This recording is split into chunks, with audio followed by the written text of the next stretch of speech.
মন।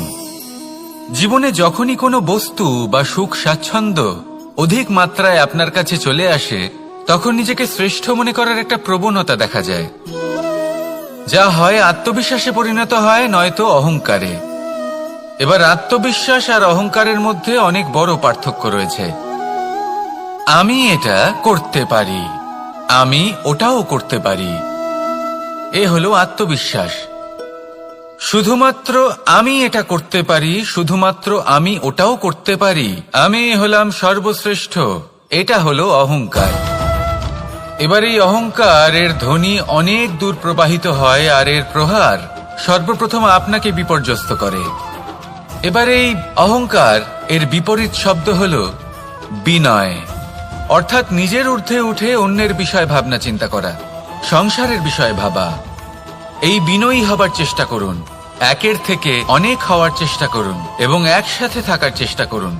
নিশ্চিত রূপেই আপনি বিকাশের কারণ হবেন। মত্ততা থেকে নিজেকে দূরে রাখুন, অহংকার থেকে নিজেকে দূরে রাখুন। এই মন প্রসন্ন হয়ে বলবে, রাধা রাধা। জীবনের প্রত্যেক মুহূর্ত আমাদের কিছু না কিছু শিক্ষা দেয়, নির্ভর করছে আমাদের দৃষ্টিভঙ্গির ওপর। যেমন নদী হলো আমার উচিত নিজের জীবন অতিবাহিত করা, নদীর মতো প্রত্যেক মুহূর্ত নতুন, তাই সেইভাবেই জীবন যাপন করুন। পুরনো কিছুই একত্রিত করে রাখবেন না, বিগত স্মৃতির মাঝে নিজেকে হারিয়ে ফেলবেন না। এই যে বর্তমান, এই যে মুহূর্ত, সেটাই হলো সর্বশ্রেষ্ঠ, এর মাঝেই জীবন যাপন করুন। নদীর মতো প্রবাহমান হতে শিখুন। আপনি শিখে গেলে তাহলে মনে রাখবেন, আমার আপনার মাঝে বিচরণ করতে বড়ই ভালো লাগবে। যে ব্যক্তি আনন্দের সাথে জীবনের প্রত্যেকটা মুহূর্ত অতিবাহিত করে, কোনো চিন্তা ছাড়াই প্রবাহমান হয়, কখনোই থামে না, যতক্ষণ না মুক্তি লাভ করছেন, এমন ব্যক্তির মধ্যেই রাধাকৃষ্ণ বসবাস করেন। তাহলে আসুন আমার সাথে ভালোবেসে বলুন, রাধা রাধা। আপনি অবশ্যই কোনো গাছ দেখে থাকবেন যেখানে অনেক ফল রয়েছে। সেই গাছের ডালগুলি নিজে থেকেই নত হয়ে যায় কেন? তাহলে বন্ধুত্ব নুনের মতো হওয়া উচিত, মধুর মতো নয়। যারা সামনে এলে শুধুমাত্র মধুর মধুর কথা বলবে, পরে এতে পিঁপড়ে ধরে যাবে, এটা নুনের মতো হওয়া উচিত। প্রকৃত বন্ধু হলো সে যে সময় এলে পরে আপনার সামনে আপনার প্রকৃত সত্য তুলে ধরবে, তা সে যতই কঠিন হোক না কেন। আপনার দোষ, আপনার অপগুণ, আপনার খামতি আপনাকে বলতে পারবে, যাতে আপনি সেগুলো শুনে মেনে নিয়ে তারপর নিজেকে শুধরোতে পারেন। এটাই হলো প্রকৃত বন্ধুত্ব। কখনো নিজের জীবনের আশেপাশে মন দিয়ে দেখবেন, অনেক সময় এমন মানুষ থাকেন, অনেক বন্ধু থাকেন, যাদের দেখে আমাদের মনে হয় যে এনারা খুব কঠোর, এনাদের কথা খুব কটু। কিন্তু বেশিরভাগ এমন মানুষের মনটা যদি বুঝতে পারেন, তাহলে দেখবেন তাতে কোনো মালিন্য নেই, এনাদের মন অত্যন্ত পবিত্র হয়। যদি আপনার জীবনেও এমন কোনো ব্যক্তি থেকে থাকে, এমন বন্ধু থাকে, তাহলে তাদের আগলে রাখুন আর আমার সাথে ভালোবেসে বলুন, রাধা রাধা। এই সংসারের সব থেকে বড় সত্যি হলো জন্ম এবং মৃত্যু, কিন্তু আরো বড় একটা সত্য আছে, মিত্র এবং শত্রু, যা আমাদের সকলের জীবনে থাকে। মিত্র সে যে আমাদের সঙ্গ দেয় এবং সংসারের সব থেকে উঁচু শিখরে আমাদের নিয়ে যায়, এবং শত্রু সে যে যে কোনো মুহূর্তে যে কোনো শিখর থেকে আমাদের নিচে ফেলে দিতে পারে। এবার বিচিত্র ব্যাপার হলো এটাই যে আমরা নিজেরাই এদের সাথে নিয়ে চলি, নিজেরাই এদের পালন করি। তা কি করে? প্রথমে বুঝুন এই মিত্র এবং শত্রু কারা। আপনার নিজের মন, আর কেউ নয়। এই মনই হলো মিত্র, যখন তাতে ভারসাম্য বজায় থাকে, তা নিয়ন্ত্রিত থাকে, তা পবিত্র হয়। কিন্তু যদি এই মন অনিয়ন্ত্রিত হয়ে পড়ে, যদি আপনাকে সে নিয়ন্ত্রণ করতে শুরু করে, তখন সেই আপনার সব থেকে বড় শত্রু হয়। সেই জন্য এই মনের ওপর নিয়ন্ত্রণ রাখতে শিখুন, এতে ভারসাম্য বজায় রাখতে শিখুন। তাহলে আপনি এমন এক বন্ধুকে পাবেন যে আপনাকে এই সংসারের শিখরে পৌঁছে দেবে। আসুন আমার সাথে ভালোবেসে বলুন, রাধা। যে এটা তো মাটিতে পড়ে থাকা বস্তু, এটা আমি তুলব না, ভাববো না, তাই না? আমরা নিচু হয়ে একটা মুক্ত কুড়িয়ে নিই এবং আবার এদের সুতোর মধ্যে প্রবেশ করাই। কেন? কারণ এই মুক্ত হলো বহুমূল্য। এতে কোনো সন্দেহ নেই যে এই মুক্ত হলো বহুমূল্য। কিন্তু এর থেকেও অনেক বেশি বহুমূল্য হলো আমাদের জীবনে আমাদের সম্পর্ক, আমাদের বন্ধু বান্ধব। এই সম্পর্কেও কখনো কখনো বিবাদ হয়, মনোমালিন্য হয়, এগুলোও ছড়িয়ে যায়। আর সেই সময় এই মুক্তর মতোই নত হয়ে আমাদের এই সম্পর্কগুলিকে হাতে তুলতে হবে, এদের জুড়তে হবে, এদের আগলে রাখতে হবে, কারণ এদের থেকে বহুমূল্য আর কিছুই নেই। আর যদি এই কাজটা আপনি শিখে নিতে পারেন, তাহলে আপনার জীবনের এই সম্পর্ক, এই বন্ধুত্ব সবসময় আপনাকে বল প্রদান করবে, আনন্দ প্রদান করবে।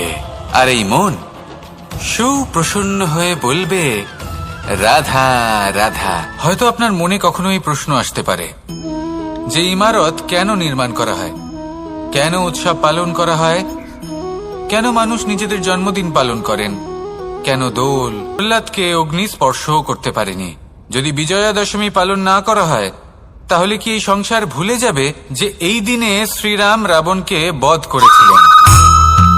যদি আমরা দীপাবলির এই উৎসব পালন না করি, তাহলে কি এই সংসার এটা ভুলে যাবে যে অযোধ্যাতে অমাবস্যার এমন এক রাত এসেছিল যে রাত্রে অযোধ্যা পূর্ণিমার থেকে বেশি উজ্জ্বল হয়ে উঠেছিল? যদি এই রাখি উৎসব পালন না করা হয়, তাহলে কি এই সংসারের ভাই এবং বোনেরা একে অপরের প্রতি ভালোবাসা কি সেটা ভুলে যাবেন? বিষয়টা ভুলে যাওয়ার নয়, বিষয়টা হলো মনে রাখা। যখন জীবনে আমরা কোনো একটা স্থানে পৌঁছই, উপলব্ধিগুলোর উৎসব পালন করি, যাতে সেই মুহূর্তে আমরা সকলের মধ্যে আনন্দ ছড়াই এবং মানুষ সেই মুহূর্তটা মনে রাখেন। এই স্মৃতিগুলোই মানুষের মধ্যে বিশ্বাসের জন্ম দেয়। এই বিশ্বাস যে আগামী যেদিন আসছে তাতে আরো আনন্দের সম্ভাবনা রয়েছে। ভালোবাসার এই উৎসব, ভালোবাসার এই পার্বণ, এটা মানুষের মনে বিশ্বাসের জন্ম দেয় যে প্রত্যেক যুগে কেউ না কেউ এসেছে এবং পরবর্তীতেও আসবে। তাহলে আসুন আমরা ডুবে যাই আমার লীলার এই প্রেম যাত্রায় এবং ভালোবাসার এমন একটা উৎসব পালন করা যাক যা এই সংসার যুগ যুগ পর্যন্ত মনে রাখবে। তাহলে আসুন আর আমার সাথে ভালোবেসে বলুন, রাধা রাধা। এইভাবেই যদি প্রতিদিন আমি ওর দেখাশোনা করি, তাহলে নিশ্চিত রূপে এর শিকড় আরো দৃঢ় হবে এবং একটা বিশাল গাছের আকার ধারণ করবে, যার থেকে কিছু ডাল জন্ম নেবে, আর তাতে আমি পাবো কিছু মিষ্টি সুস্বাদু আম ফল। এবার আম তো সকলের প্রিয়, সকলের পছন্দের ফল, সকলে খেতে চান। কিন্তু আম পাওয়ার জন্য আগে আপনাকে সেই গাছের যত্ন নিতে হবে। যদি আপনি গাছ লাগিয়ে তারপর ভুলে যান, তাহলে সেই গাছের কি হবে? তার অস্তিত্বটাই মুছে যাবে, তাই না? আমাদের সম্পর্কগুলো কিছুটা এরকমই হয়।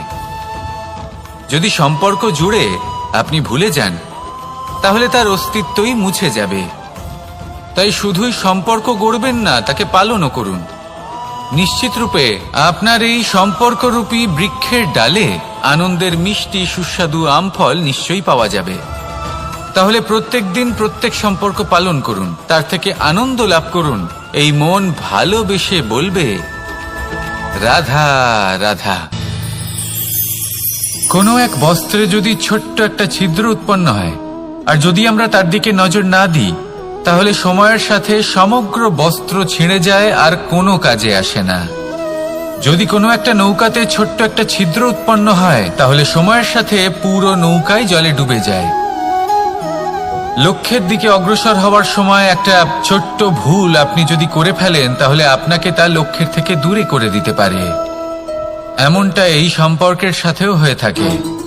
কোনো একটা ছোট্ট কথা, একটা ছোট্ট মনোমালিন্য যদি সম্পর্কে আসে এবং সেটা না মেটানো হয়, তাহলে সেই সমগ্র সম্পর্কটা, অনেক বড় বড় সম্পর্ক ভেঙে যেতে পারে। যদি আপনার সম্পর্কে ছোট্ট একটা ছিদ্র উৎপন্ন হয়, তাহলে প্রেমের সূচ আর স্নেহের সুতো দ্বারা সেলাই করে ফেলুন। যাতে আপনার এই সম্পর্ক অটুট থাকে এবং প্রেম দ্বারা পরিপূর্ণ থাকে। আসুন আমার সাথে ভালোবেসে বলুন, রাধা রাধা। দু রকমের প্রাকৃতিক বেগ থাকে। প্রথম হলো বর্ষা। যখন এর বর্ষণ হয় তখন মাটিকে শীতল করে নতুন ফসল ফলায়। আর দ্বিতীয় হয় পবন, যা আমাদের সর্বদা শ্বাসবায়ু প্রদান করে। অশান্ত এই মনকে শান্তি প্রদান করে, এই ক্লান্ত শরীরে স্ফূর্তি প্রদান করে। আমাদের জীবনে যত আবেগ আছে তা হয় বর্ষার মতো হওয়া উচিত, নয় হওয়া উচিত পবনের মতো। ক্রোধ, মতভেদ, বিবাদ এগুলো হওয়া উচিত বর্ষার মতো। অর্থাৎ কিছু সময় পরে যেন এরা নিজে থেকেই ছিন্ন ভিন্ন হয়ে চলে যায়। আর যদি পবনের মতো কোনো আবেগ থাকা উচিত তা হলো প্রেম, যা সর্বদা শ্বাসবায়ু প্রদান করে, সবসময় সাথে থাকে।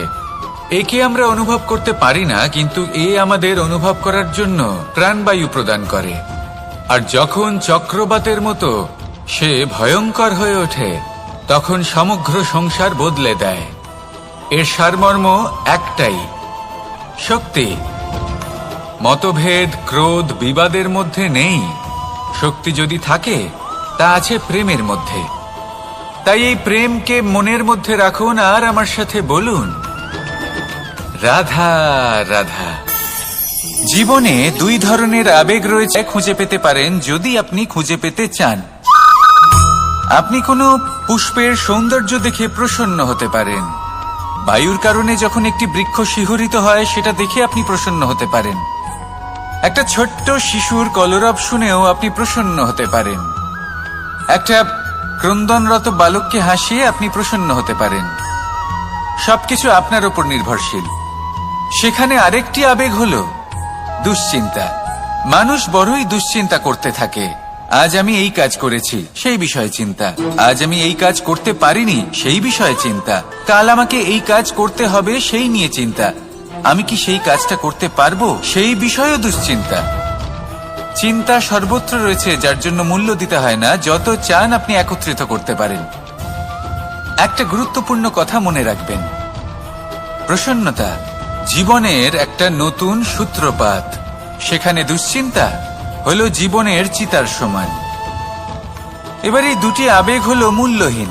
দুটোই আপনার সামনে আছে। কোনটা চয়ন করবেন আপনি, দুশ্চিন্তা নাকি প্রসন্নতা? সিদ্ধান্ত আপনারই। আসুন আর আমার সাথে ভালোবেসে বলুন, রাধা রাধা। নন্দ বাবাও খেলার ছলে খুব বড় বড় শিক্ষা দিতেন। অনেকদিন আগেকার কথা, বাবা আমার জন্য একটা মানচিত্র নিয়ে এলেন। এটা ছিল জম্বুদ্বীপের মানচিত্র। ঠিক যেন একটা ধাঁধা, যা টুকরো টুকরো করে বিভিন্ন দিকে ছড়ানো, যেগুলোকে আমায় জুড়তে হতো। ব্যাস শুধু এটুকুই ছিল আমার কাজ। আমি বারবার প্রচেষ্টা করলাম, কিন্তু বারবার অসফলই রয়ে গেলাম। বাবা এটা দেখলেন এবং হাসলেন। বাবা বললেন, একটা কাজ করো, এই প্রত্যেকটি অংশকে উল্টে রাখো। আমিও উল্টে রাখলাম। তারপরে দেখলাম প্রত্যেক অংশে মানুষের শরীরের কোনো না কোনো অংশ চিহ্নিত। কোথাও হাত আছে, পা আছে, কোথাও মুখ আছে। বাবা বললেন যে এবার এটা জুড়তে চেষ্টা করো। আমিও জুড়ে দিলাম। মানুষের মানচিত্র পূর্ণ হলো। এবার বাবা বললেন, এটা উল্টে রাখো। মানচিত্র পূর্ণ আকার ধারণ করেছে। আমি বললাম, ঠিক আছে। আমি উল্টে রাখলাম। দেখলাম জম্বুদ্বীপের মানচিত্র পূর্ণ হয়েছে। বাবা বললেন, যদি দেশকে সফল করে তুলতে চাও, শক্তিশালী করতে চাও, স্থির বানাতে চাও, তাহলে সবার আগে দেশবাসীকে একত্রিত করতে শেখো। সকল সৈন্যগণ যখন একজোট হয়ে দাঁড়াবে তখন দেশের শক্তি আরো বেড়ে যাবে। শুধু তাই নয়, বাবা বললেন, যদি ভালোবাসার সাথে জড়িয়ে পড়ো তাহলে পরমাত্মাও তোমার সামনে এসে দেখা দেবেন। তাহলে এটাই করুন আর আমার সাথে ভালোবেসে বলুন, রাধা রাধা। এই সংসারের অন্তের, এর বিনাশের প্রারম্ভ কিভাবে হয়? কোন যোগের মাধ্যমে, কোন ভয়ানক অসুরের আগমনে, নাকি প্রকৃতির রাগের কারণে? না, এই সংসারের বিনাশের প্রারম্ভ হয় আমি থেকে। এই আমি, এই তুমি, এটা আমি করেছি, ওটা তুমি করেছো, এটা আমার, ওটা তোমার, আদি ইত্যাদি।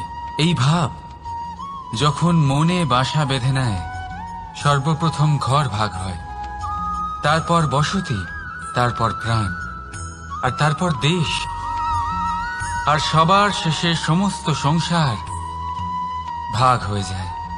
আর এই ভাগ হয়ে যাওয়া শেষে মনোমালিন্যে পরিণত হয়। এখন এমত অবস্থায় কি করা যেতে পারে? কিভাবে বাঁচা যায় এই পরিস্থিতির থেকে? কিভাবে দূরে থাকা যায় এই বিনাশের থেকে? উত্তর সেই একটাই, করুণা। একে অপরের দরকারগুলি বুঝুন, একে অপরের সমস্যাগুলি বুঝুন, একে অপরের দুঃখের সাথী হয়ে দাঁড়ান, একে অপরের সুখের ভাগীদার হন। আর শেষে যখন এই আমি আমরাতে পরিণত হবে, তখন এই বিনাশ নিজে থেকেই দূরে চলে যাবে। তাহলে আমরাতে বিশ্বাস করতে শিখুন, আর আমার সাথে ভালোবেসে বলুন, রাধা রাধা। এই মুদ্রা, এবারে ভাবুন, এটাই আমাদের জীবন, জীবনের সুখ আর দুঃখ। এই মুদ্রার, এই জীবনের দুটি দিক। কিন্তু যখনই আমরা ঈশ্বরের কাছে প্রার্থনা করি, তখনই আমরা সুখ চাই, আর সেই সুখ আসেও। আর যখনই সেই সুখ আসে, তখন ব্যক্তি সর্বপ্রথম তাকে ভুলে যায় যে দুঃখের সময় ওনার সাথে ছিলেন। আর এমত অবস্থায় উনি সাহায্য করেন না, উনি করেন উপকার। আর এই উপকারের বদলে মানুষের থেকে উনি নিজের জন্য শ্রদ্ধা চান। আর সেই শ্রদ্ধা, সেই চাহিদার কারণে উনি নিজেকে অন্যদের থেকে শ্রেষ্ঠ, অন্যদের থেকে ভিন্ন মনে করতে বিবশ হয়ে যান। আর আলাদা হবার কারণে তার মধ্যে জেগে ওঠে অহংকার, আর সেটাই হয় তার পতনের কারণ। এবার এতে কি করা যেতে পারে? কি চাওয়া যেতে পারে ঈশ্বরের কাছে? এই প্রশ্ন অবশ্যই মনে আসে। ঈশ্বরের কাছে চান সুখ, শুধুমাত্র ততটাই যাতে অহংকার না আসে, আর দুঃখ ততটাই যাতে শ্রদ্ধা না চলে যায়। রাধা রাধা।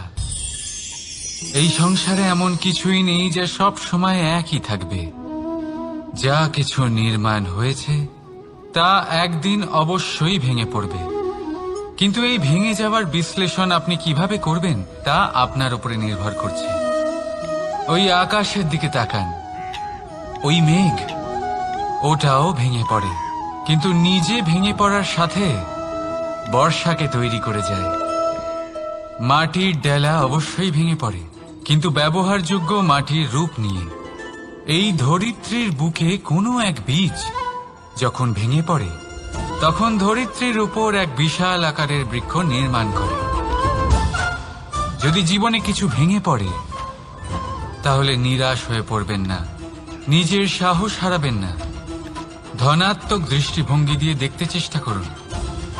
মনে করুন, নিয়তি নিশ্চয়ই আপনার জন্য আরো ভালো কিছু ভেবে রেখেছে, যা ভবিষ্যতে আপনার প্রতীক্ষা করছে। ধনাত্মক চিন্তা ভাবনা করতে থাকুন, তারপর দেখবেন শ্রেষ্ঠ রচনা নিজেই তৈরি হবে। রাধা রাধা। চলতে থাকা, থেমে যাওয়া, বিশ্রাম নেওয়া, তারপর দম নিয়ে পুনরায় দাঁড়িয়ে পড়া, আর তারপর আবার সেই পথ চলা। এটা জীবনের অভিন্ন এক অঙ্গ, এটার থেকে আপনি পালাতে পারবেন না। কিন্তু এই অঙ্গকে আপনি নিজের জীবনে কিভাবে প্রয়োগ করবেন, কিভাবে তাকে কাজে লাগাবেন, সেই সিদ্ধান্ত আপনাকে নিতে হবে। যারা হেরে যান তারাও জীবনে থমকে যান, আবার যারা জেতেন তারাও দাঁড়িয়ে পড়েন। যারা হেরে যান তারা হাঁপিয়ে দাঁড়িয়ে পড়েন, যারা জিতে যান তারা দাঁড়িয়ে পড়েন সেই সর্বোচ্চ স্তরে পৌঁছে গিয়ে। এবার দাঁড়াতে তো আপনাকে হবেই, তা হতেই হবে, কিন্তু কখন কিভাবে দাঁড়াবেন, ক্লান্ত হয়ে নাকি সর্বোচ্চ স্তরে পৌঁছে গিয়ে, সেই সিদ্ধান্ত আপনার।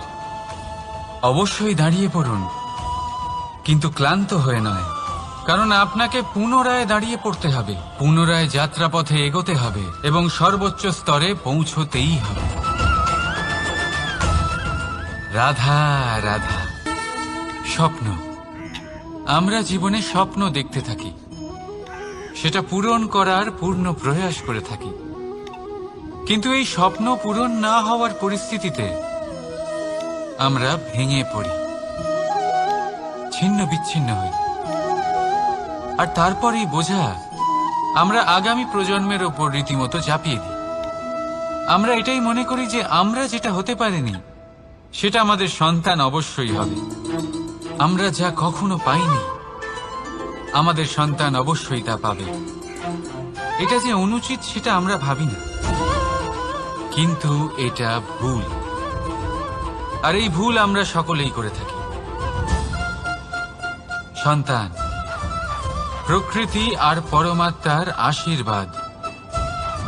ওদের ভেতরে তাদের নিজের একটা অস্তিত্ব লুকিয়ে থাকে, সেটা মন। রাধা রাধা। এই পুকুর দেখছেন আপনি?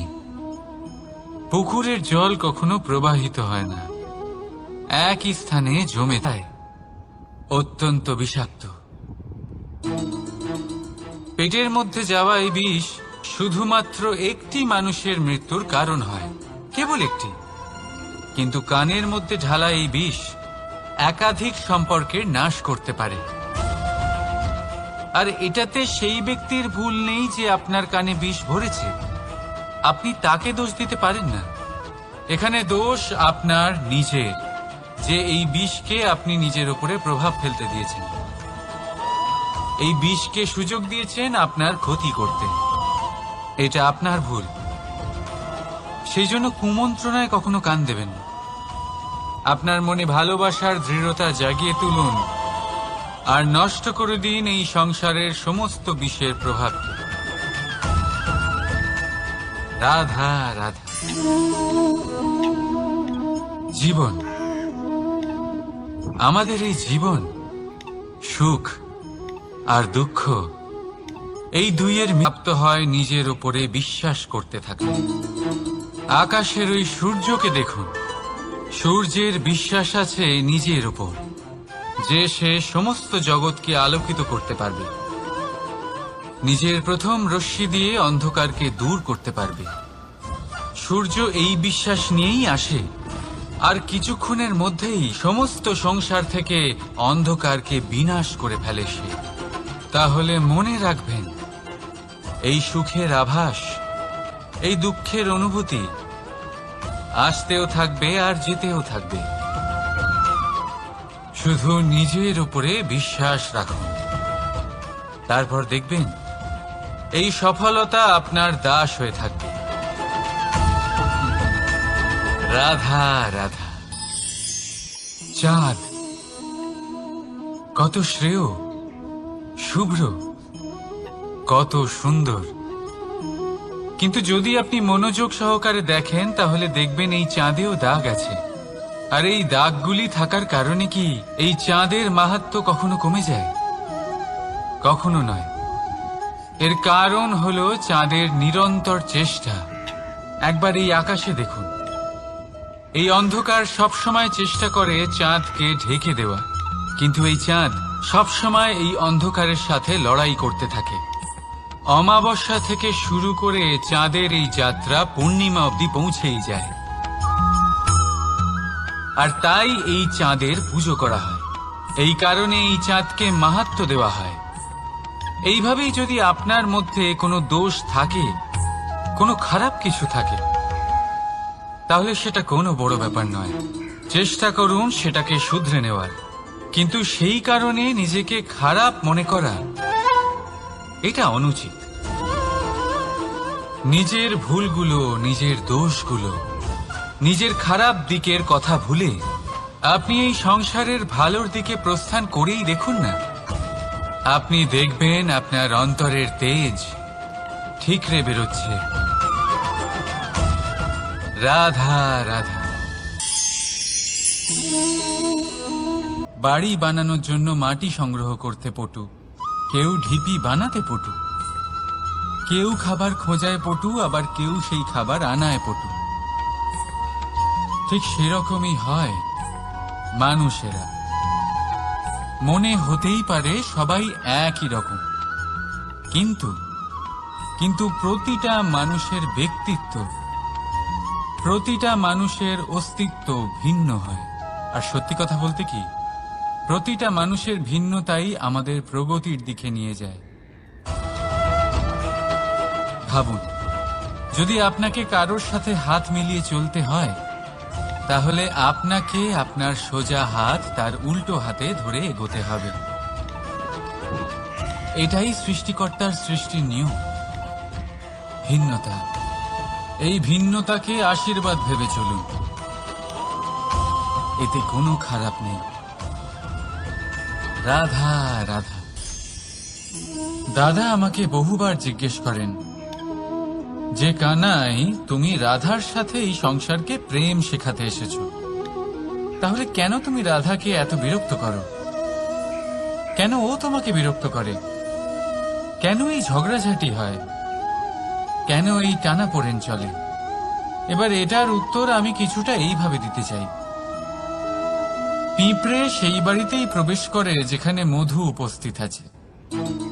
যদি আপনার বাড়িতে মধু থাকে, কোনো মিষ্টি জিনিস থাকে, মিষ্টত্ব থাকে, তাহলে পিঁপড়ে সেখানে অবশ্যই প্রবেশ করবে। ঠিক এইরকমই হয় আমাদের সম্পর্ক। এর মধ্যে ছোটখাটো ঝগড়াঝাটি, টানাপোড়েন, রাগ করা, মন ভাঙানো, এই সব তো চলতেই থাকে, বিশেষ করে সেই সম্পর্কগুলিতে যেখানে মিষ্টত্ব আছে। মনে রাখবেন, যেই সম্পর্কে কোনো খুনসুটি নেই, রাগ করা, মান ভাঙানো নেই, কোনো ছোটখাটো ঝগড়াঝাটি নেই, সেই সম্পর্ক শুধুমাত্র মস্তিষ্ক দিয়ে পালন করা হচ্ছে, মন থেকে নয়। তাই মন থেকে ভালোবাসতে শিখুন। আর এই ছোটখাটো ঝগড়াঝাটির, এই অম্ল মধুর খুনসুটির আনন্দ উপভোগ করুন, কারণ এতেও ভালোবাসা আছে। রাধা রাধা। চারিদিক থেকে ঘিরে ধরে, তখন এই অহংকার আমাদের ছায়ার মতোই বিলুপ্ত হয়ে যায়। আর কেউ নয়, এই আত্মসম্মান নয়, এ হলো অহংকার। আর অহংকার আর কিছুই নয়, শুধু পতনের দিকে প্রথম পদক্ষেপ।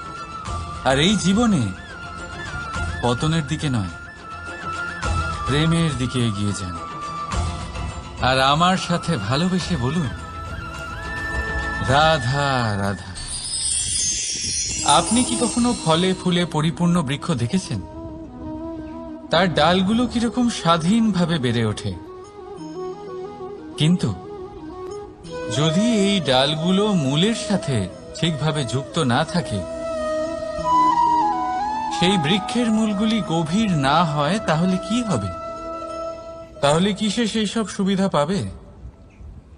কখনোই নয়।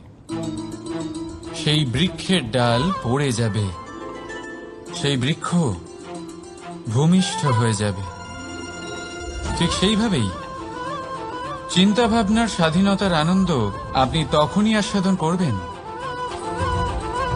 যখন আপনার শিক্ষা গভীর হবে।